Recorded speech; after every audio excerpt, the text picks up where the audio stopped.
Good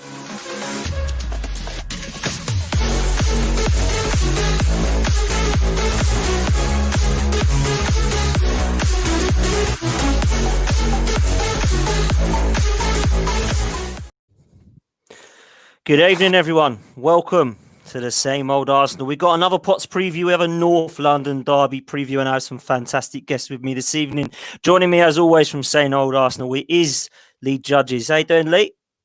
Yeah, all good. Thank you, Dan. All good. Can't complain. Good stuff. Also join us both from Tapping Football. First of all, it's the one that we do like. It's our Guna friend, Dan. Dan Cougs, how you doing, man? Yeah, well, thanks, man. Cheers for having me on. Yeah, can't wait. Welcome, Dan. Welcome. Dan, thanks for coming on, man. And I am, of course, only mucking around. We do have somebody with a little chicken on his chest. It's Tobes. Tobes, how you doing, mate? I'm good, man. I'm good. Not so good about our team, but I'm good generally, yeah. Oh, mate, we're going to get well into it. Listen, boys, before we do start, thanks ever so much for coming on. Dan, I'll give you a little say just to run down about your podcast and how you can both come and follow you guys on Twitter, and I'll do it at the end as well.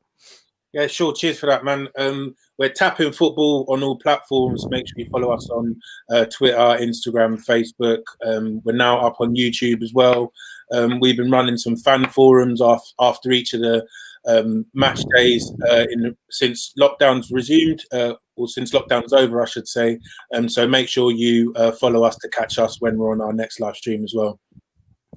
Brilliant. Nice one. Make sure you come over, follow Tapping Football and follow both the boys. You can see both their Twitter handles here as well.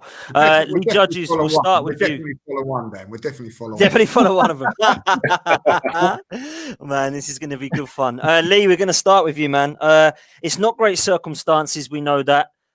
Me and you would have been going to this game, so it's very kind of frustrating. But taking that aside, is this a good time to play Spurs in the circumstances, or is it a bad time? Or is it out the window because North London derby performance and form doesn't matter? What's your feeling of this one, Lee?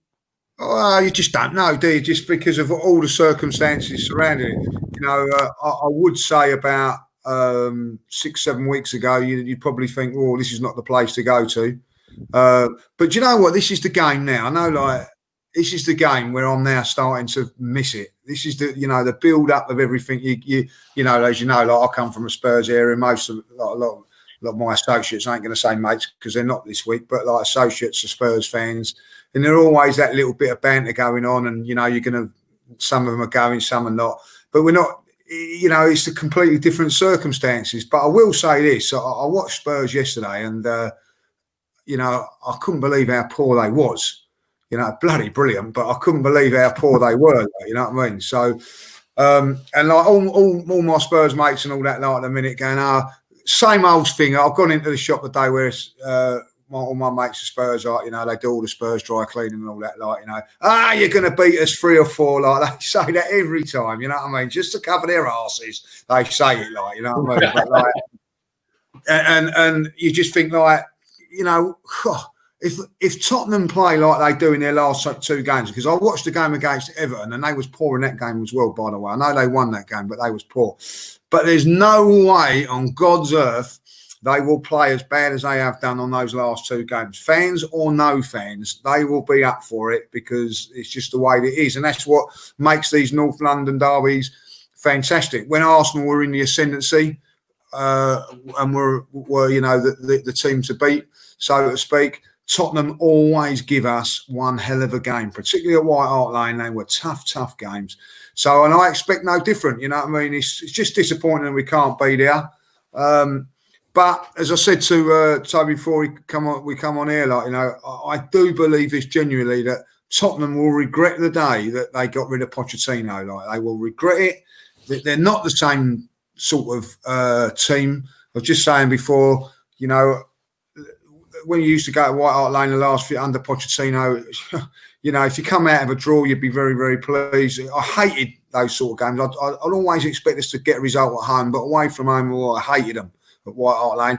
And to be honest, the last few games, apart from the League Cup tie, we haven't come away with anything. It's been a tough place to go. And because they've been a bloody good side, Dan, that's why, you know what I mean? But for some unknown reason, they got rid of Pochettino and, you know, they brought in that man Mourinho, and God, it's, you know, it's capitulated, and it's, I've got to say, it's fantastic. You know what I mean? So I'm enjoying it, but don't underestimate them come Sunday. You know what I mean? Like, I'm not going to be going there or thinking that we're going to win this game and all that. Like, I'm going to be as nervous as I am anytime we play Spurs, because I'm going to be honest, lads, I don't enjoy the games. I hate the games. You know what I mean? For the 90 minutes until it's over, I don't enjoy them.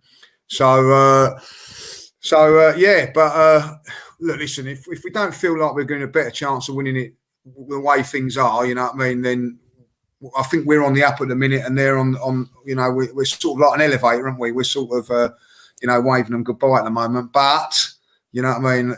They can always push that stop button. So and let's hope that they can't find it on Sunday. Let's hope so. Dan, we'll come to you before we move on to Tottenham. Dan, listen, I'm a bit with Lee, man. I don't enjoy these games either, just because I just don't accept losing to Tottenham. And when we do, I can't stand it for weeks and weeks and weeks because of the people around me. But what do you make of this coming into this game? And I mean, as far as I'm concerned, Lee's brought up some great points about the Everton game. I thought they were poor. They were really poor last night. I just don't expect them to be that poor on Sunday. I just don't. What do you make of it, mate?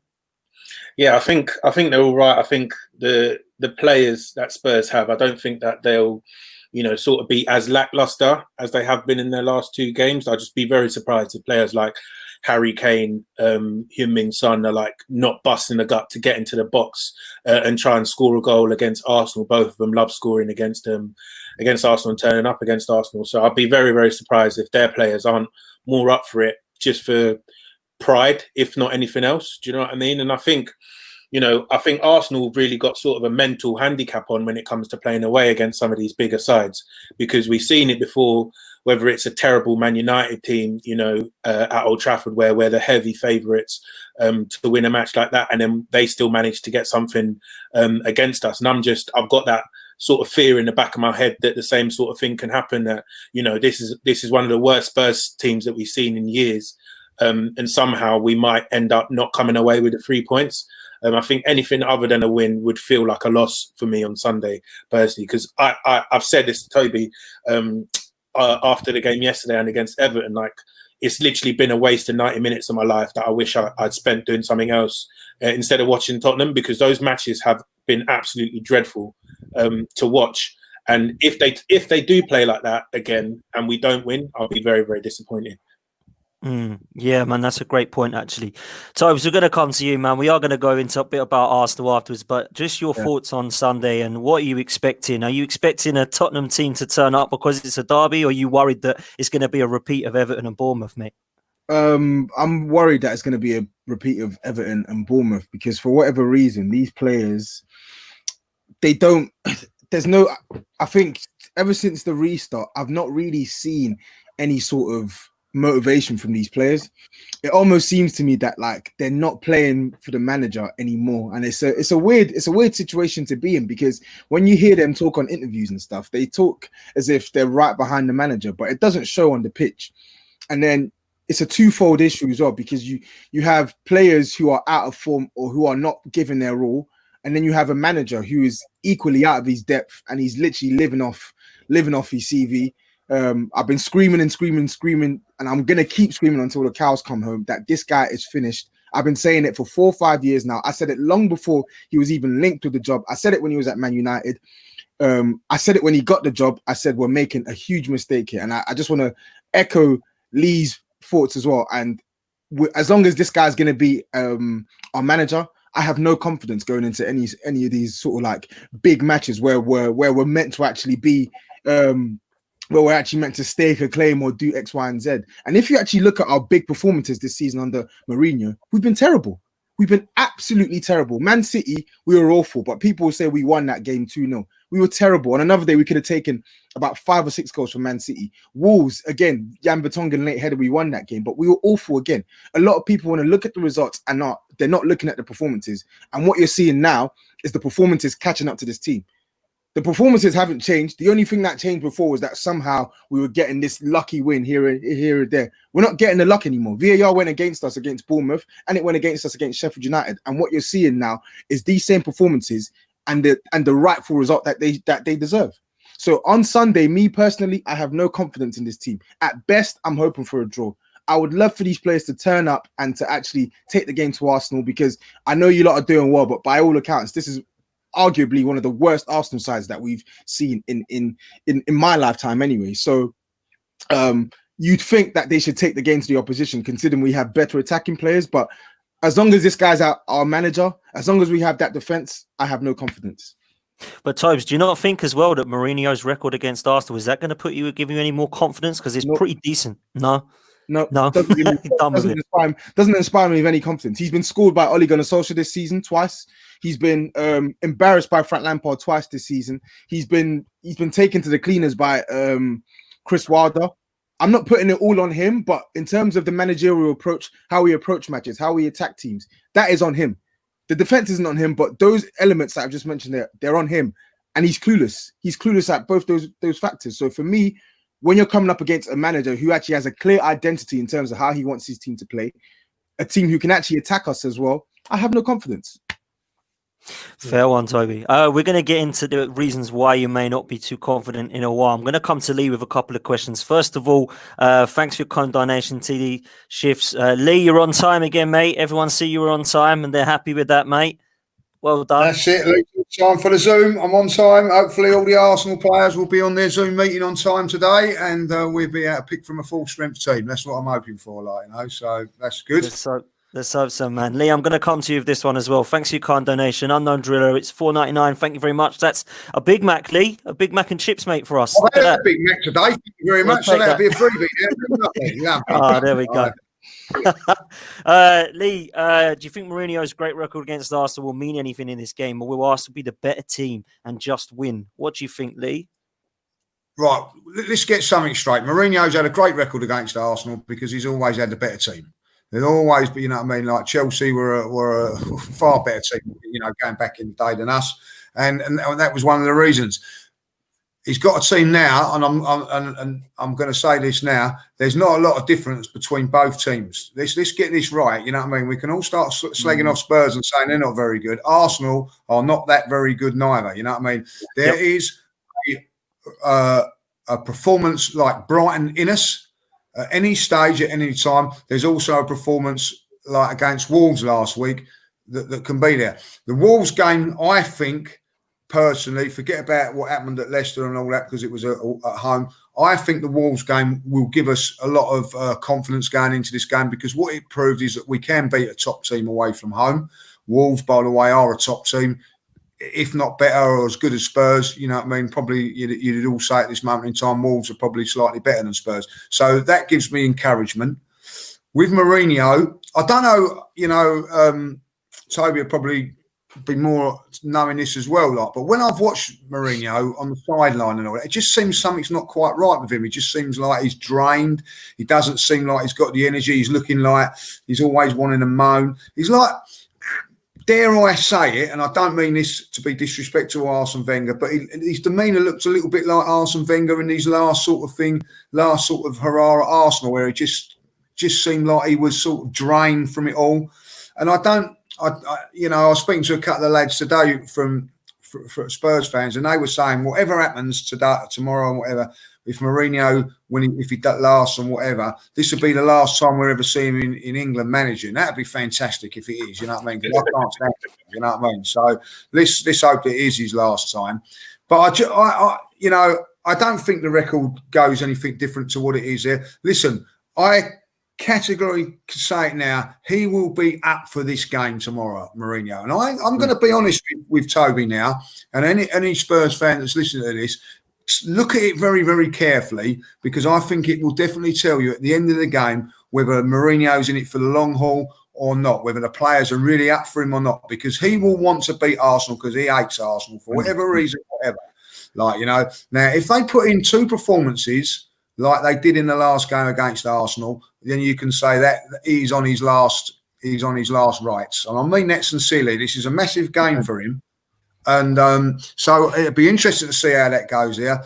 I think that if Arsenal can get at their back four or back three or whatever, we've got a real good chance. Because I think that one thing that the Spurs fellas said to me, and this would be an interesting thing, and they're not slagging off Harry Kane when they're saying this, but when he's in the team, they just lack a little bit of pace. When Arsenal have got the ball, we're very, very quick on the counter-attack and all that. You know, when Tottenham were playing Song and when Harry Kane weren't playing, they looked a little bit more dangerous because he stretches things and all that. Like with Harry Kane, it just slows up play a little bit. So I've not really noticed that, but it's something that may be there. But listen, Harry Kane, the swine, scores against us every single time. You know what I mean? So like you whether he's slow, not quite fit, you're going to put him in the side. Well, one thing about Harry Kane, and I love him or hate him, and by the way, I don't like him, but he is a top striker. Like, you know what I mean? He is a top striker. So you have to give him that. The one time that he played against Arsenal when he wasn't 100% fit was the only time he's never caused us any problems. You remember when we won 2-0 and I think Mustafi scored an header and he wasn't quite fit and they sort of like pushed him to play in that game. Like, I don't think Harry Kane is quite on the button yet. And that doesn't mean to say he won't score against us, whether he don't know. But if he's not quite on the button, that gives us just that little bit of an advantage, you know what I mean? And I just think, you know, the Mourinho factor will come into it because of what I've just said. But I do think there's nothing between the two sides where in the past, I think Mourinho's had the edge with the sides, you know what I mean? Like, and we've not been quite up to it. Even at Man United, you know, did we only beat Man United the one game under him? And that was when they was in between the cup semi-finals, if I believe, and we won 2-0. I think that's the only time that Arsene Wenger ever got the better of him. You know what I mean? So, but I think that, you know, both teams are close to each other. And listen, I just hope that, you know, we've seen the Mourinho in the last two games, praying that it's the same Mourinho turns out Sunday. Let's hope so, man. Dan, it's a poor Arsenal side, to be fair, and it's clearly a poor Spurs side as well. Look at where we are in the table. But Mikel Arteta deserves a lot of credit over the last few weeks. And if we just concentrate on Arsenal just for a second, because I believe that the last few games, as kind of disappointing as it was on Tuesday night in terms of the result, the performance was still there. And it has been for the last few weeks since Project Restart, if you take away the first couple of games. Do you think we can continue that momentum going into this game? And what kind of side are you expecting? Are you expecting similar stuff to what we saw on Tuesday? Yeah, I'm expecting similar things. I think that switch to the three at the back has really helped us, to be honest. I think we can all agree that I don't think we have defenders that are good enough to defend in a two, personally. And I think you're seeing that in the way that the team is defending better now that we switched to the back three / back five, whatever you want to call it. And I said this to Toby as well. I think what you've seen in the Wolves game and the Leicester game is that teams are now starting to show Arsenal a bit more respect than they were at the start of the season. You know, both Wolves and Leicester changed their shape, changed the formation to try and counter what it is that Arsenal bring into the table, which I think definitely wasn't the case under Unai Emery, that teams would just turn up, expect to play their way and expect to play Arsenal off the park, and more likely than not they would do it, you know. So I think Mikel's done a great job to sort of bring that fear factor back into opposition again as well. And I think, you know, I think that the red card to Nketiah, I think is quite a big blow for me personally, just because, you know, Lacazette, like I was a big fan of his in previous years. Toby can tell you that. I've been blowing his horn ever since we signed him, but it just seems like a completely different player that we have playing up top for us anymore. Doesn't look like he can run, doesn't look like he can shoot, doesn't look like he can hold the ball up, which is supposed to be one of his his best strengths. And I think, you know, he's probably going to be a lot easier to defend against, I think, than what the young man Nketiah would be. I think Nketiah's got a bit more pace and a bit more, energy about him to play up top and give those Spurs centre-backs a bit more problems, you know. So I think that's one area to watch. So I think Lacazette will be a lot less of an issue playing up top than what the young lad Nketiah would be. Yeah, I've got to agree with you there because I think Eddie is just one of those strikers who is just a real nuisance. And you know, he said, didn't he? He come on, he said, I just love being a nuisance up there because he brings us energy. And that's what I think Arteta loves. I'm totally with you on Lacazette, and Lee agrees with you as well because we've spoken about it quite a lot on Same Old Arsenal about this season not being his season. He was our player of the year last year, but for me, it's just not been the same Lacazette. And it's kind of been frustrating to force Aubameyang on that left-hand side. I'm going to go through the team quick because I think that it's going to be quite a predictable side, and I'm going to see if Leon and yourself agree with this, and then we'll go on to Tottenham's team news. I think it's obvious that Martinez is going to continue and go on. Let's hope that he continues to be as good as he has been because I think he's been fantastic since he's come in for Leno, and I wasn't really a fan, I must admit, so I've been proven wrong by that. I think he's going to play Ainsley Maitland-Niles on the right back. I know Cedric's come back now and into the side and he has done quite well, but I think Maitland-Niles in the last couple of games when he has played and he's come on from a sub, he's given some great strength and he's looked to play with some passion, and I think that's what this Arsenal side needs in this North London derby. So I'm going to put him on the right side. Kieran Tierney on the left back has been sensational and the player of the month for me, so he has to be continuing over on the left. I think it's going to be the same back three. I don't think Rob Holding or Socrates are going to come in. I think it's going to be Kolasinac on that left, Mustafi on the right, and Luiz as the back three. I think he's going to play Torreira with Granit Xhaka because I think he's going to look at that bite and have the Sissoko as a bit of a beast in there. Harry Winks is kind of deep lying. I think Danny Ceballos may just be dropped for this one. And then I think he's going to go with the same front three now that Eddie's out. Lee, what do you make of that? Do you think that we're going to see a similar lineup to what I've said? Or do you think you're going to see the likes of Pepe or Cedric come in or Danny Ceballos start? I think Ceballos will start. I think his performances in the last couple of games merit it. I think that he deserves to play. There's two key things for me in this, and people will turn around and say, Eddie's not going to be a miss. I think Eddie's going to be a miss because what Arsenal could do is maybe go the obvious and put Aubameyang down the middle and bring in Pepe on the right, Saka on the left, which I think would be key. But I think the way you get at Spurs is in that right back area.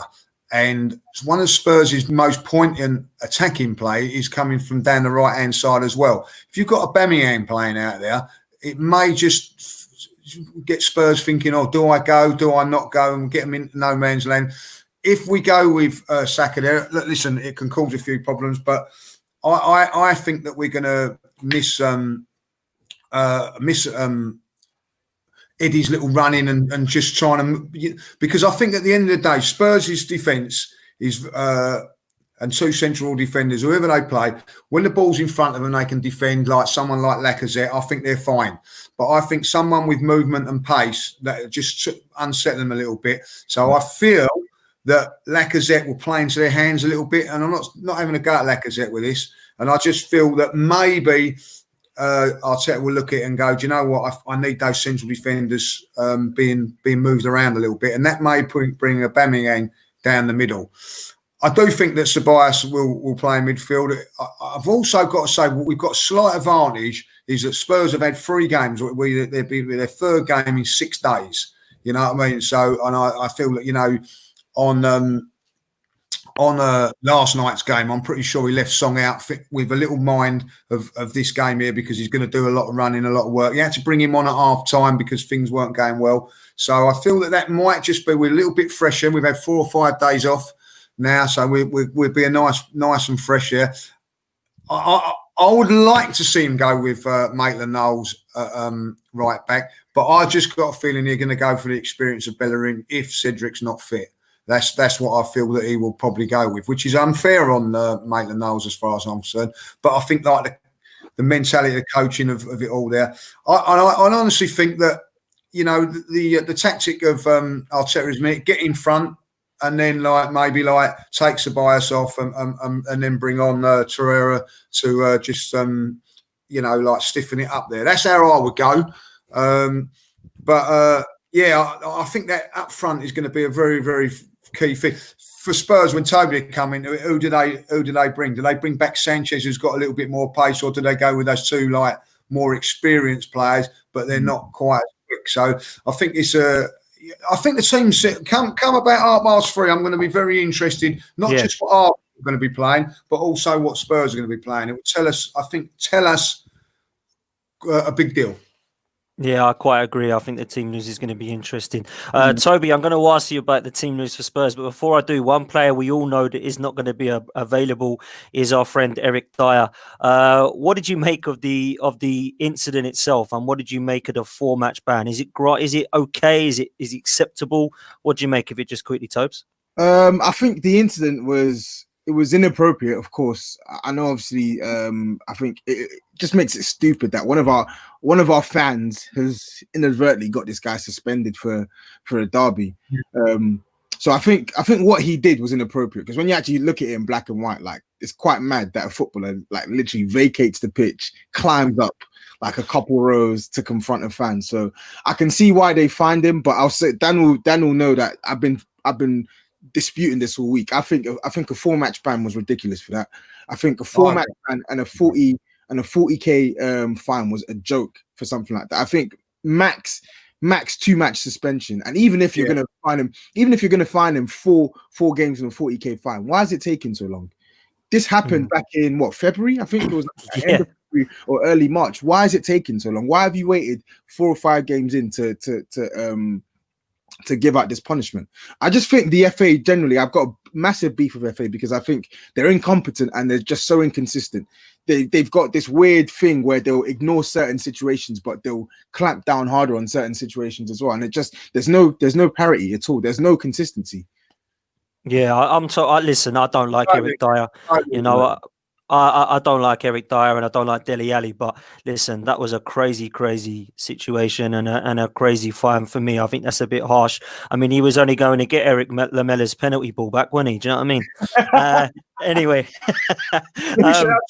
All jokes aside about that, you know, I mean, he didn't really do. I know that he's gone in there, right? But all he's done is just, you know, got what I can see of it and what I've seen of it. He's just gone up to his to the fans and said, "That's my brother. Just, you know, get him out of here." I don't really see, other than going into the stands, what he done wrong. It's not like he's gone. Look, if he'd gone in there and fists were thrown and all that, then that's a different thing. But he went in there to calm the situation down. Right? We all know that it's not the right thing to do. But 4 games, I've just seen Tardowski just assault someone, nearly break somebody's leg, and they've just said, "Fine, that's all right, you're all right to play Saturday." And then someone goes into the stand and to protect his family, gets a 4-game ban. Forget whether it's Spurs, forget whether it's Eric Dyer, whatever. Put yourself in that position, you're going to do the same. You know what I mean? Like, I don't care who you are, you know. And I don't think that he done. Yeah, he did go wrong by going into the. But other than that, it weren't too bad. Totally agree with Toby. A £2 fine, and you know what I mean, like £20,000 to a charity or something, not to the FA. That's them coughing up. Oh, look, we're that. We've been in lockdown for 5 weeks. We're fining £4,000, you know, or £40,000. I think it's a joke decision. 4 games for that. Yeah. You know what I mean? Like, I think someone like if you bite someone, you only get 8. You know what I mean? Like, I must admit, it is crazy. It is crazy, and you know, I must admit, I was very, very. I was actually shocked because I'd forgotten about it. That was the first thing, because it was so long ago, and then it come up, and I thought, wow, I completely forgot about it. I did not expect 4 games. Yeah, why have you taken so long then? Exactly. You know, why so long? You know, incompetent. These people. It's crazy. Unbelievable. It's like these people that are making these decisions. It's weird. They're in such high positions of football, but yet it feels like they've never played football at all. Like, some of their decisions, it just doesn't make any sense to me.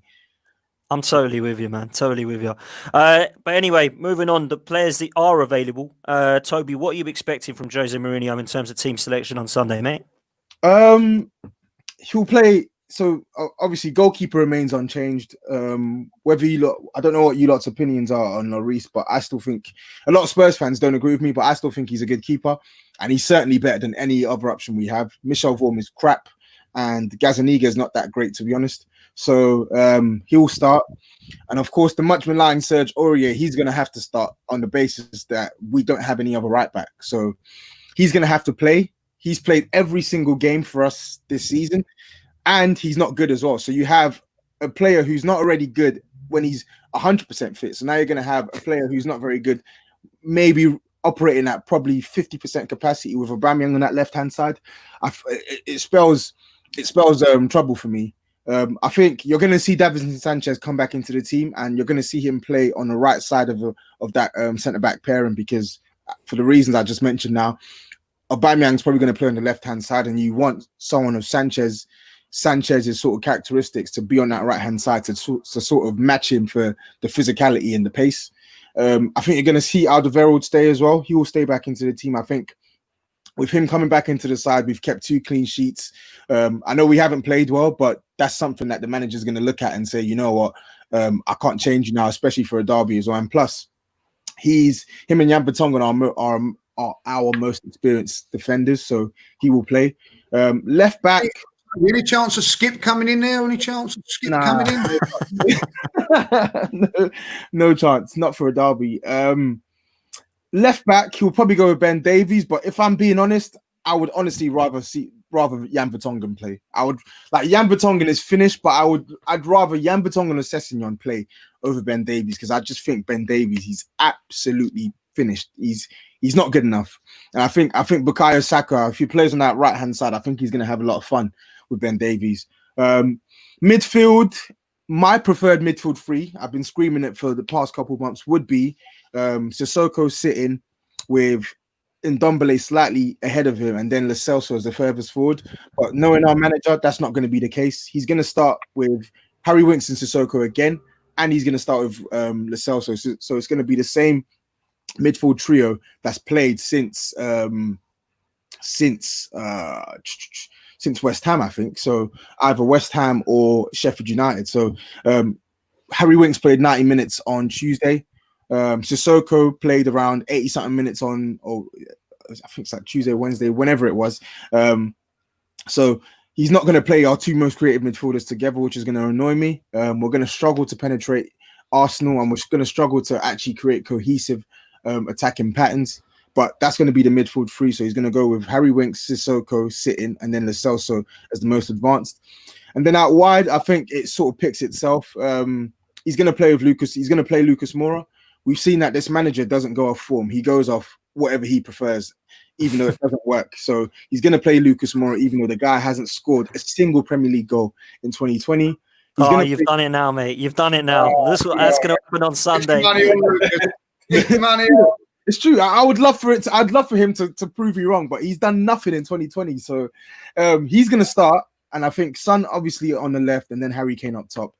Harry Kane, who's not had a single moment's rest since the restart. He's just come back from a 6-month layoff as well. Yeah, it's interesting, that. And yeah, exactly. And then again, pure incompetence from a man who's being paid £50 million a year, who's been around the block and knows that someone with Harry Kane's condition over the past 6 months, you need to sort of ease them in back into playing time. But nope, not him. He plays 90 minutes consistently. And yeah, that's the starting lineup. Toby, I'm going to stay with you, though, because I have this argument with a Tottenham friend of mine, right? And I'm going to see if you agree or disagree with me. This is an unpopular opinion. I'm going to get the other 2 lads involved in this as well. This is my unpopular opinion. I believe Son is better than Harry Kane. What do you say to that, Toby? It's nonsense. It's absolutely nonsense. Go on, mate. Go on.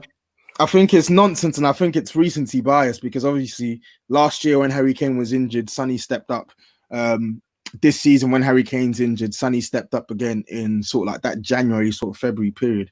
But I genuinely believe that when you lot are saying this, it's because you don't watch us. You won't watch as much football as we do. You won't watch as much of our team as we would. So we see things, and we see our team suffering in ways that you won't see our team suffering.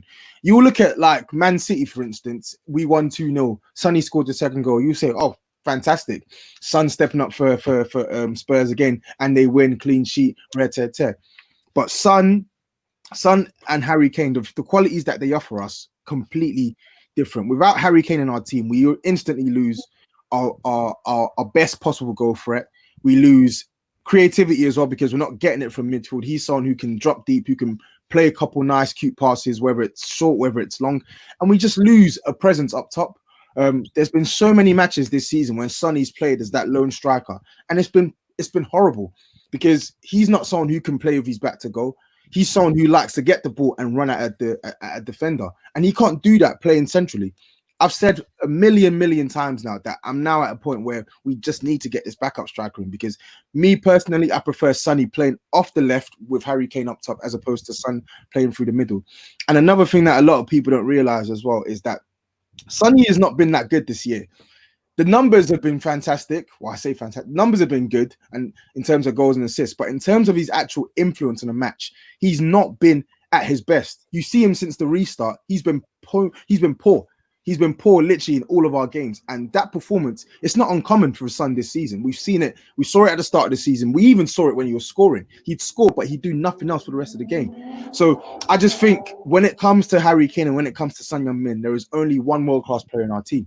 And it shows when he plays. Even when he's not fit, you see the touches of quality from this guy. Fair enough. Listen, I think they're both fantastic. I just wanted to get your opinion on who you think's best. I've seen personally Son. I think he's a great player. I think he's a real threat on the ball, going towards goal. He scares me. I think he's technically fantastic, and he's got pace. And when he's on the ball against defenders, I think that everybody is scared. So that's why I prefer Son. Dan, get your quick opinion on this one. What do you see with this, Kane or Son, mate? Yeah, I do think Kane is a superior player, but I do get what you mean. I think Son has more of that sort of X factor, like fear factor as well. Like when you see him running at you, running down that left flank, you have I generally have a bit more fear when Son's on the ball than when Kane's on the ball against Arsenal.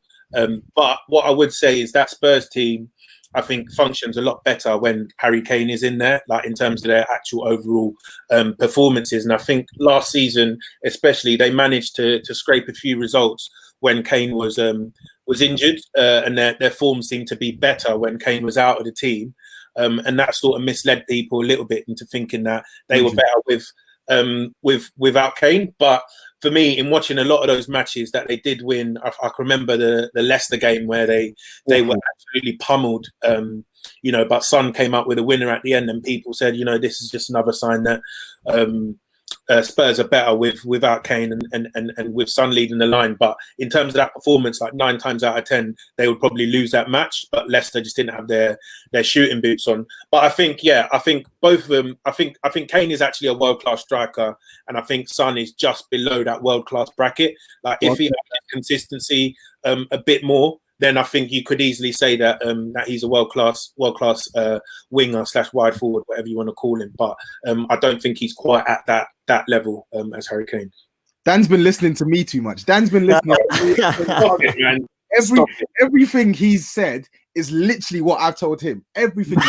This is ridiculous. This is me. This is a professor and the student here, man. To be honest, I've taught everything knows to get me. Yeah. I love it, man. Love it.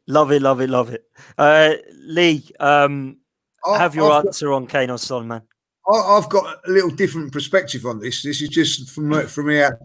First of all, Harry Kane's the better player, but I believe that when Harry Kane's not in the team, Spurs are a better team, and the reason that they're a better team, in my opinion, is because they rely, when Harry Kane's in the team, players rely on Harry Kane. They think, I'm going to play my game. Harry Kane's going to get us out of jail. Harry Kane's going to do this. When he's not in the team, there's a mental side of it that turns around and says, right, we ain't got Harry Kane here today. I've got to put in my shift, and I've got to put in my shift, and they all put in a little bit more time. But psychologically, when he's in the team, it all goes around him. He'll get us out of jail, because he's a great player. And I just think sometimes that's why you get those great results when he's not in the team for 4 or 5, 6 games. But over if he was to lose him for the whole season, it'd be a completely different thing, because what the mental side of it is that they know he's out for 3, 4 games, 5 games, 6 games. Now, if, for instance, you would say, right, Harry Kane's left, then I think it becomes a different thing where they ain't. We've got to perform until he comes back.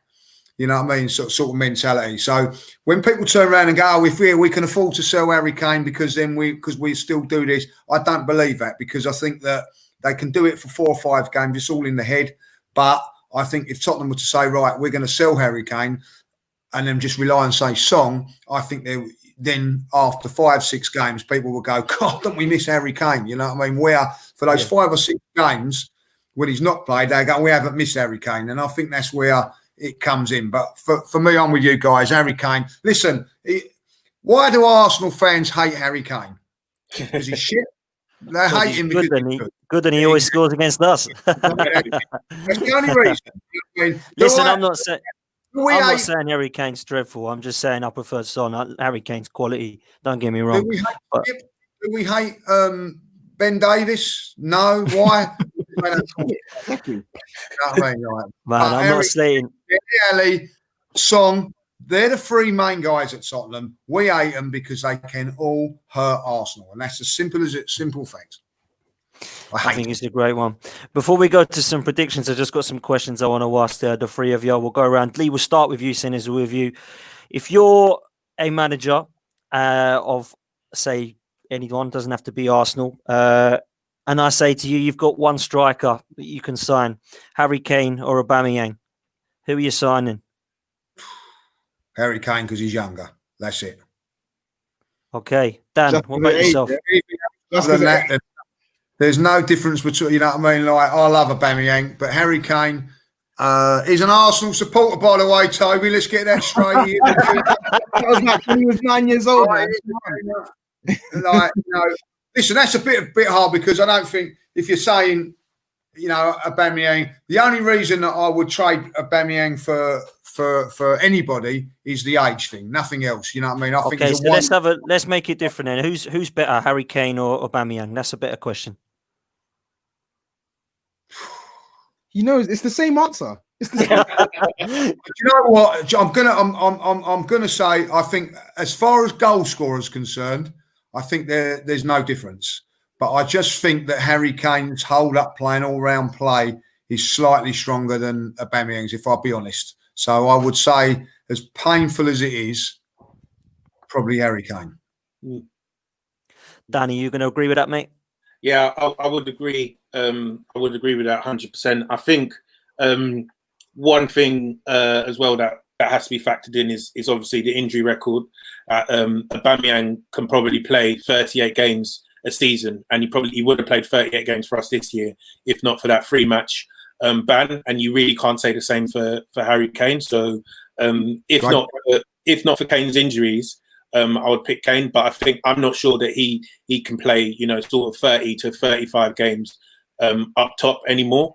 So for that reason, I would pick Aubameyang. You're out of order, Dan, asking that question now because I'm getting a lot of grief. Mate, you're not going to like this because I'm going to pick Aubameyang. I'm just being honest, you know what I mean? I love Aubameyang.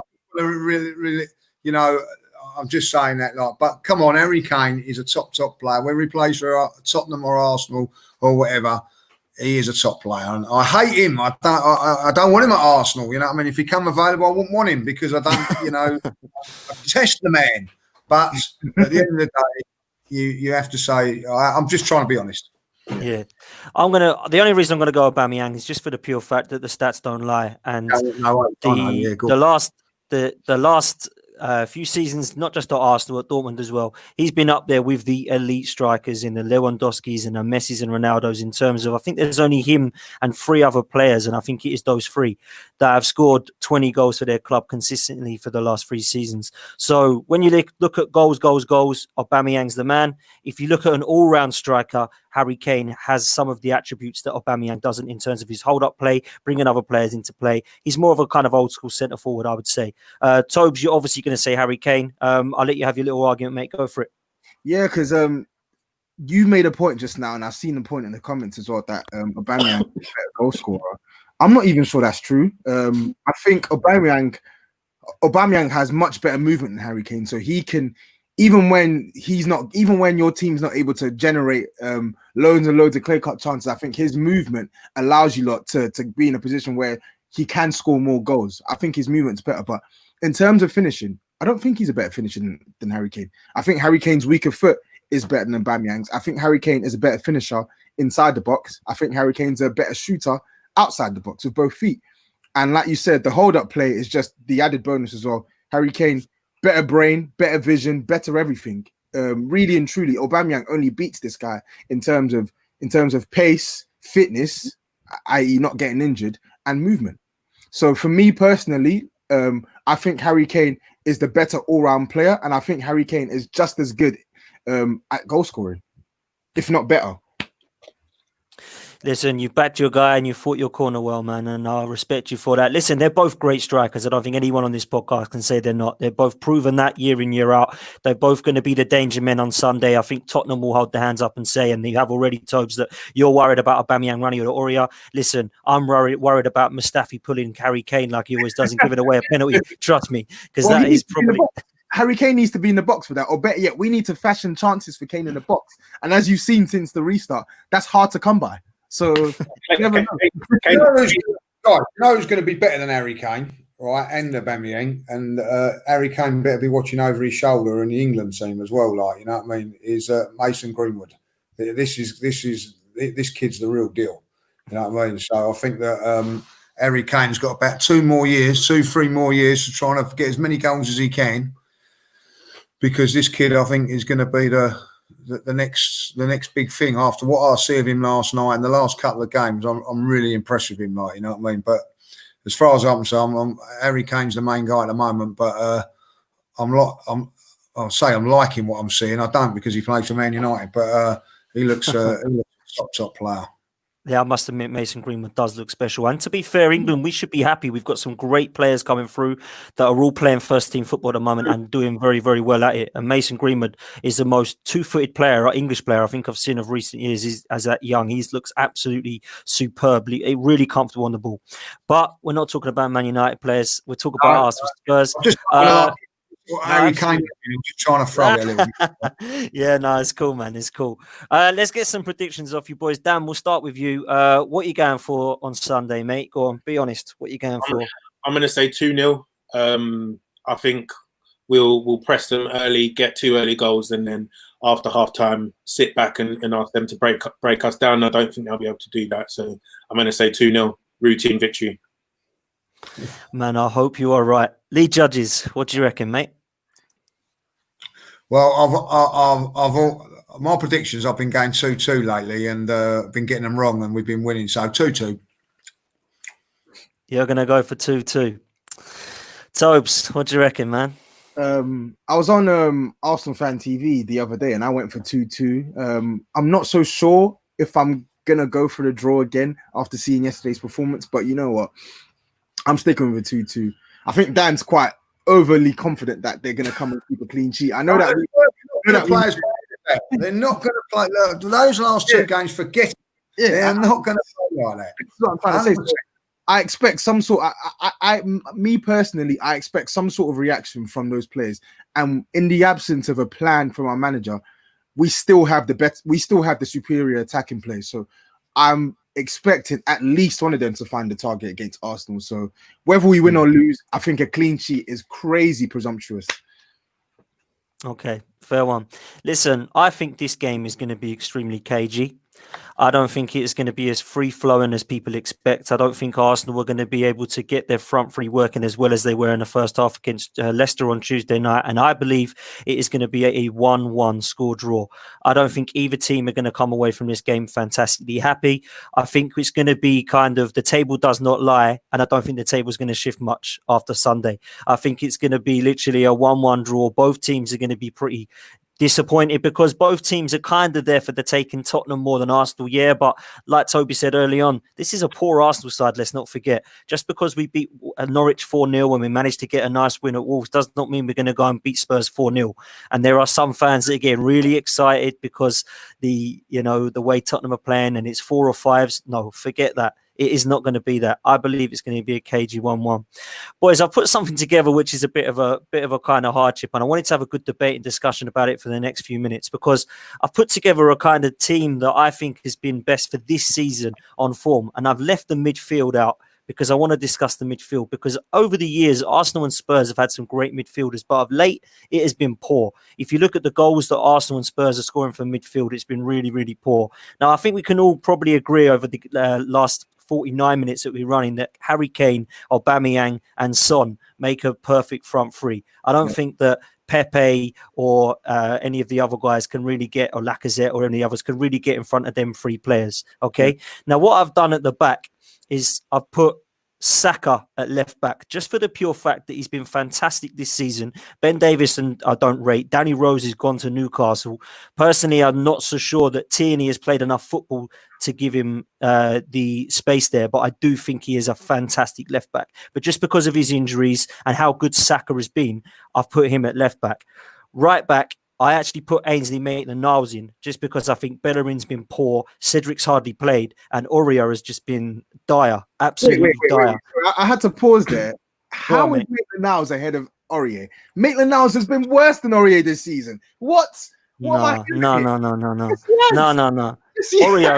Aurier is a dreadful fullback, mate. He is, and Maitland-Niles is worse there. No, Maitland-Niles has been good this season, particularly under Arteta. He has been great.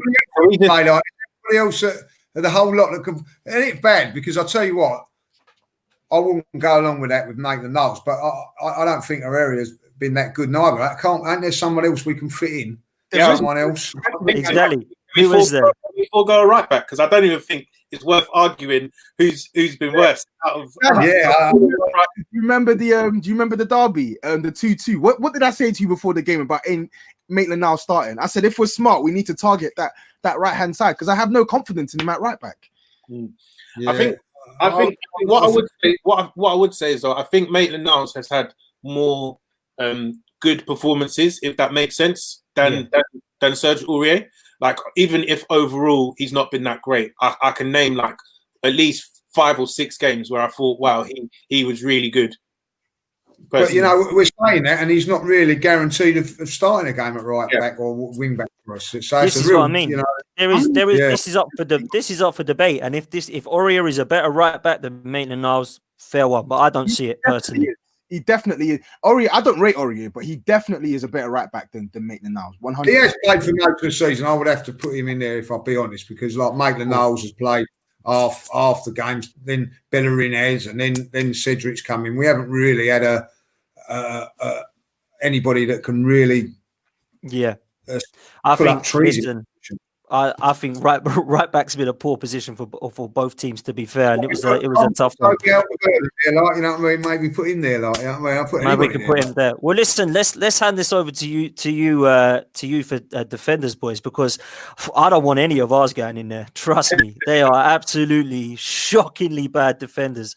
I had to just put in the 2 old boys, Toby and Jan, because I don't think they're any of the. I don't really rate that Sanchez. He's got a mistake in him. He's quick, but that's about it. And I can't put that one Foyth for all the others in there. So, Tobes, what do you reckon at the back? Sanchez has been our best centre back this season, though. I think okay. if you look at the performances where we've done really well in defensively, even games where we've been peppered, he's been our best centre back. So I would put him in that team. And I was saying it to Dan early on. I'd have Alderweireld over any of the Arsenal centre backs I've seen this season. And I agree. I don't like even him. think Alderweireld's played well, but I just think he's just more composed on the ball, and I think he gives me less to worry about than Luiz, Mustafi, or even Holden right now. And Alderweireld's been poor. This is what do you reckon about Tanganga at right back? In there, because I think he's probably had better performances than the 2 old guys at Spurs this season as well. Like, I think his stock has probably risen more than Toby or Jan. No, because Toby's played more games than him. That's the thing. Tanganga's done well, but Tanganga's best games for Spurs have come at right back, not at centre back, or they've come as sort of like a right centre back. Maybe we have to put him at right back then. Yeah, put him at right back. I'll take him. I'll say, out of all our centre halves, it might be a little bit. I don't think David Luiz's has been as bad as what we said since coming back after that Man City game. He's played really, really well in a back 3. I don't think he can play well in a back 2. Toby just laughing. That shows you how bad he's been. He's probably been our best defender, and that's what really is frightening. I'll be honest. I don't know if he has though. To be honest, I think Mustafi's been way better than him. I was going to say that. Like, the thing is, I don't even want to say it because I'm really not a fan of the guy. But I think Mustafi, since that Chelsea game where he basically threw the game for us, even though Luiz was the one that got sent off, Since that Chelsea game, I think Mustafi's come on leaps and bounds, and he has made mistakes, but I think he has defended well. But even then, I still can't put him in over any of Spurs' centre back either.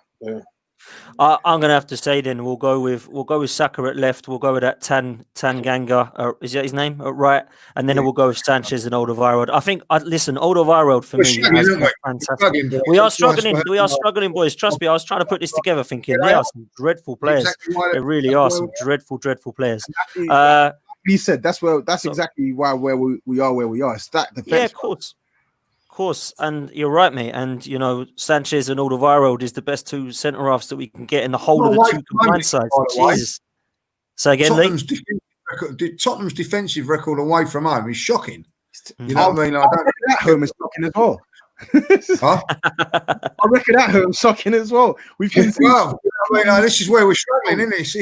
It's really hard. You know what I mean? So, it is hard, mate. It is hard. The one thing that was harder was the midfield, but I'm just going to touch on the goalkeeper. I think Lloris is a great goalkeeper. He's a World Cup winner. He's been fantastic for Spurs. But over the last 2 seasons, the most consistent player for Arsenal has been Leno, in my opinion. So I've put Leno in. Tobes, would you say Lloris is better than Leno there, or would you let us have that one, or what?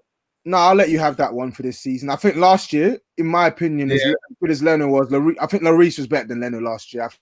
I think from about November, sort of 2018 to the end of the season, Lloris was superb for us. I mean, you saw it at Wembley when he saved Aubameyang's penalty as well. So I think last season cheers for reminding us, mate. Cheers for reminding us of that. Last season I would have had Lloris, and whilst I think they're on the same level in terms of goalkeeping quality, I think Leno's been everything for you lot this season. I think he's been your second best player, and like you said, I think he's been your second most consistent player over both seasons. So yeah, he has to be there.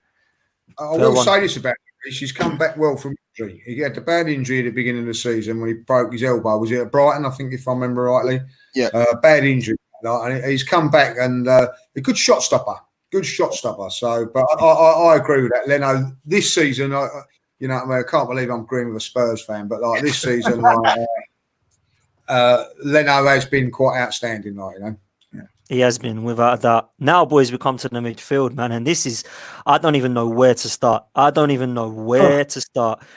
Xhaka, Dani Ceballos, Guendouzi, Torreira. We're talking about Dele Alli, who's been poor, Lo Celso, Sissoko, Winks, Ndombele, yeah. Dan, start crazy. Dan, start us off. If you were to pick a midfield three, what are you doing, mate? What are you doing here? This is hard.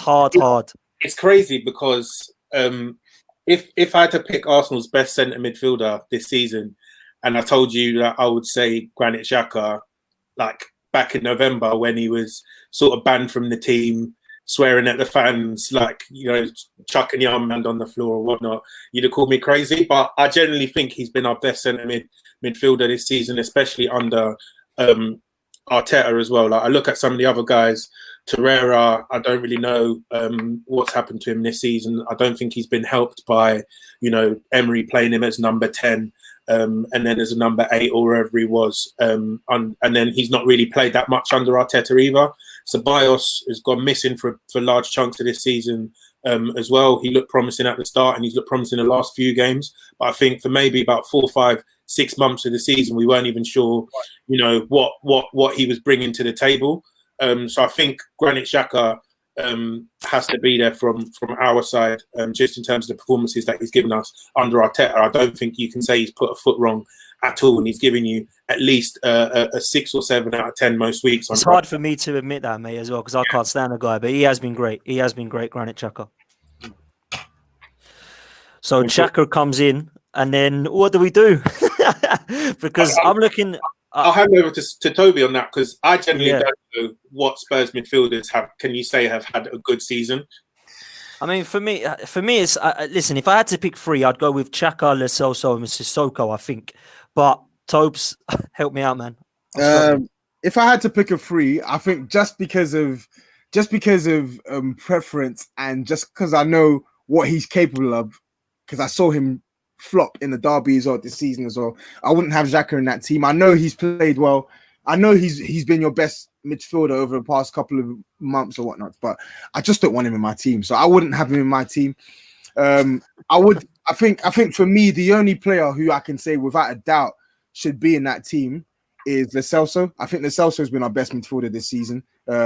It was Ndombele up until around probably November when he got that injury and Pochettino got sacked, and then Ali had this sort of purple patch, and Ali came into prominence as well, and then he tailed off, and then Lo Celso sort of came into the team from about late December up until present. So I think for the past, certainly for 2020, he's been our best midfielder. So I think he has to go there. And then that last spot, I don't think Danny Ceballos deserves it. I don't think Harry Winks deserves it.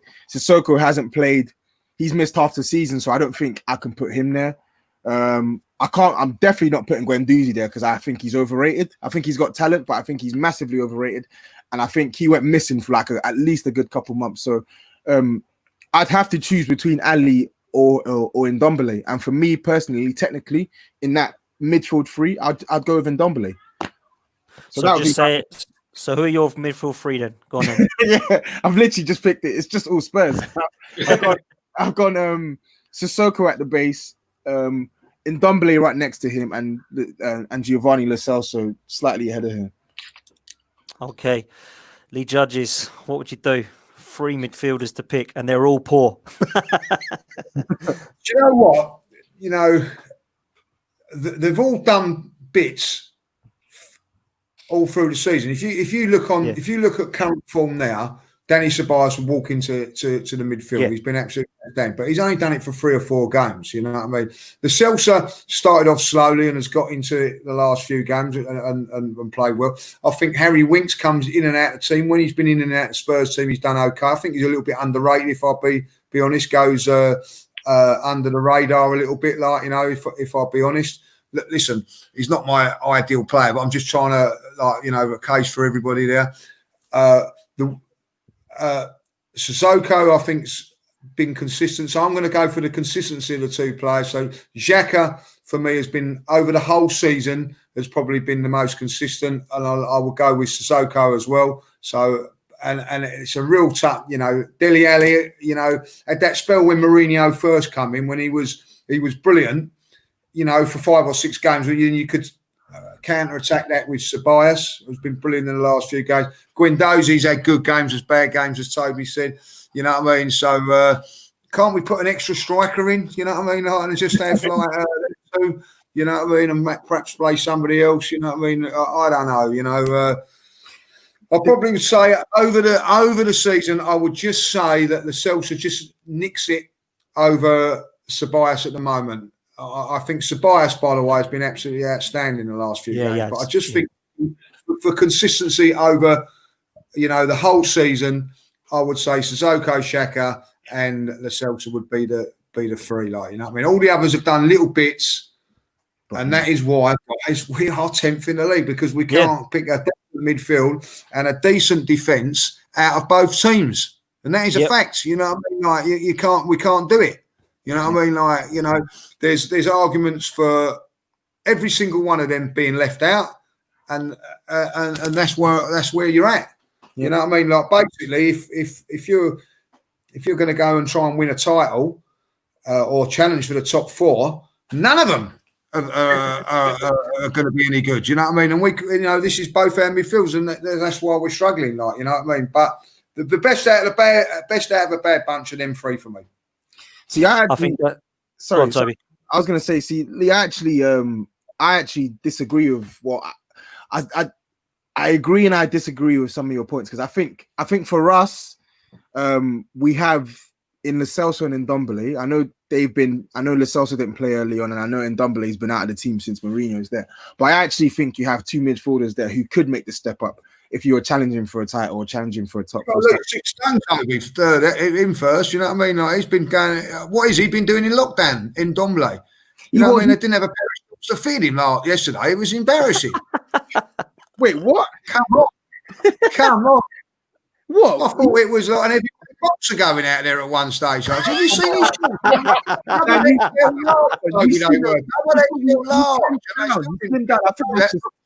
I think that's just his build. I just think that's his build. But I think me personally, if I'm picking it on talent, and what I saw from Ndombele in the first sort of 3-4 months of the season, I think he still has to start.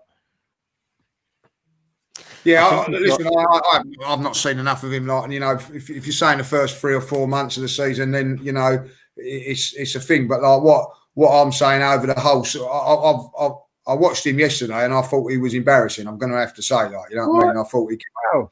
Yeah, I thought he had Iceland on his back. He was giving away the ball so much, like, you know what I mean? It was like, buy one get one free.